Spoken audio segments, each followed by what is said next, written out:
दोस्तों, आपने पांच मुख वाले हनुमान जी के बारे में तो सुना ही होगा। आज हम पंचमुखी हनुमान के छिपे रहस्य के बारे में जानेंगे। गहरी रात का समय था। आदित्य अभी भी अपने लैपटॉप पर बैठा प्राचीन ग्रंथों की मोटी किताबों में खोया हुआ था। उसके चारों ओर रहस्यमयी शांति थी, लेकिन उसके भीतर तूफान उठ रहा था। उसकी नजरें एक पुराने शिलालेख पर टिकी थी, जिसमें लिखा था, 5 चेहरों वाला वह जो अनंत शक्ति का स्वामी है, लेकिन एक ही रास्ता उसे देख सकता है जो मृत्यु के द्वार तक जा सके। आदित्य एक पुरातात्विक व्यक्ति था, लेकिन उसे यह महसूस हो रहा था कि इस बार उसकी यात्रा किसी साधारण खोज तक सीमित नहीं थी। यह रहस्य कुछ अलग था और इसका सामना करने के लिए उसे केवल अपनी बुद्धि ही नहीं बल्कि अपने जीवन का भी जोखिम उठाना पड़ेगा। आदित्य को एक और पुरानी पुस्तक में एक संदर्भ मिला, जिसमें पंचमुखी हनुमान से जुड़ी एक गुफा का जिक्र था। इस गुफा के बारे में कहा जाता था कि वहां जाने वाले कभी भी लौटकर नहीं आए,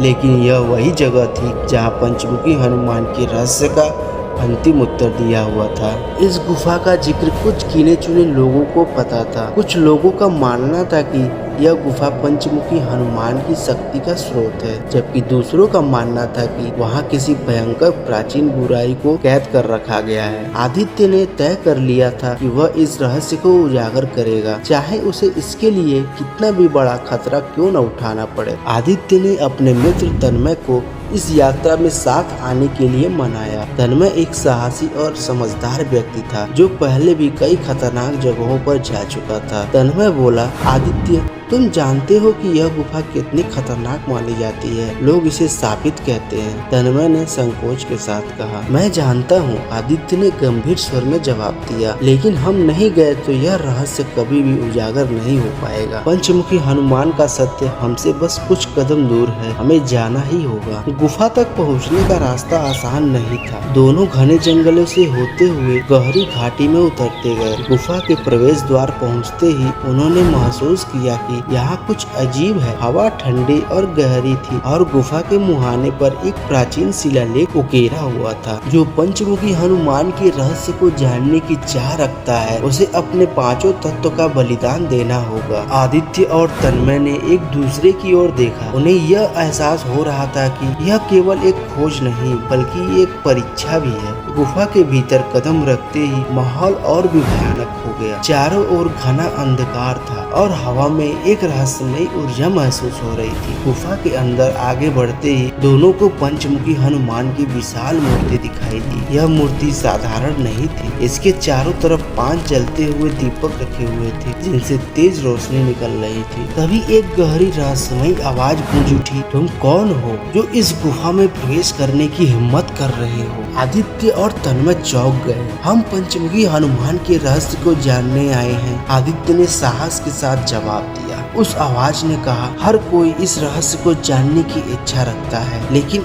इसे जानने की कीमत चुकानी पड़ती है। जो इसे जानने की कोशिश करता है वह अपने जीवन से हाथ धो बैठता है। पंचमुखी का यह रहस्य केवल उस व्यक्ति के लिए है जो अपने पांचों तत्वों को समर्पित कर सके। आदित्य ने देखा कि उन चित्रों में एक कथा छिपी थी। पंचमुखी हनुमान का पहला मुख पूर्व की ओर था। यह गरुड़ का मुख था, जो प्रकाश के प्रतीक है। दूसरा मुख दक्षिण की ओर नरसिंह का मुख था, जो प्रचंड शक्ति के प्रतीक है।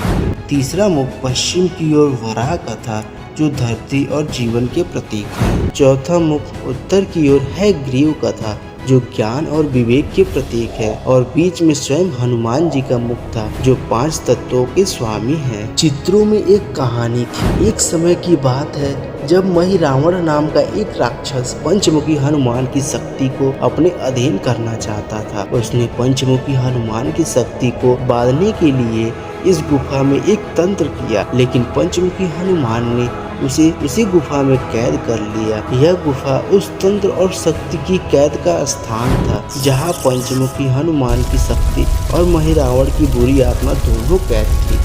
तभी गुफा में चारों ओर दीवारें हिलने लगी। एक अजीब सी छाया उभरने लगी। यह मही रावण की आत्मा थी, जो अब बाहर निकलने की कोशिश कर रही थी। उसने आदित्य और तन्मय पर हमला करने की कोशिश की। तभी पंचमुखी हनुमान की मूर्ति से एक तेज रोशनी निकली और मही रावण की आत्मा को रोक दिया। आवाज फिर गूंजी, जो पंचमुखी हनुमान की शक्ति को जानने का साहस करता है उसे अपनी बुराइयों और अहंकार का बलिदान करना होगा। सत्य केवल उसी के लिए प्रकट होगा जो अपने 5 तत्वों को संतुलित कर सके। आदित्य ने समझ लिया कि पंचमुखी हनुमान का रहस्य केवल शक्ति का नहीं बल्कि आत्म संयम और संतुलन का था। 5 मुखों का अर्थ 5 तत्वों आकाश, वायु, अग्नि, जल और पृथ्वी का संतुलन था। अगर कोई इन 5 तत्वों को संतुलित कर सकता है तो वह पंचमुखी हनुमान की अनंत शक्तियों को समझ सकता है। आदित्य ने गुफा की ओर देखा और उसे लगा कि उसने अपना उत्तर पा लिया है। पंचमुखी हनुमान का रहस्य केवल पौराणिक कथाओं तक सीमित नहीं था बल्कि यह जीवन जीने का संदेश था। पंचमुखी हनुमान की यह शक्ति केवल बाहरी शत्रुओं को हराने के लिए नहीं थी बल्कि हमारे भीतर की कमजोरियों और बुराइयों को समाप्त करने के लिए भी थी। आदित्य और तन्मय गुफा से बाहर निकल आए लेकिन वे जानते थे कि वे खाली हाथ नहीं लौटे। उन्होंने एक ऐसा रहस्य जान लिया था जो सदियों से छिपा हुआ था। वह रहस्य जो हमें सिखाता है कि सच्ची शक्ति केवल उन्हीं को मिलती है जो अपने भीतर के 5 तत्वों को संतुलित कर पाते हैं। अगर आपको यह कहानी पसंद आई है तो लाइक करें और शेयर करना ना भूलें और हमारे चैनल को सब्सक्राइब करें ताकि आप आने वाली रोमांचक कहानियों को मिस ना करें। धन्यवाद।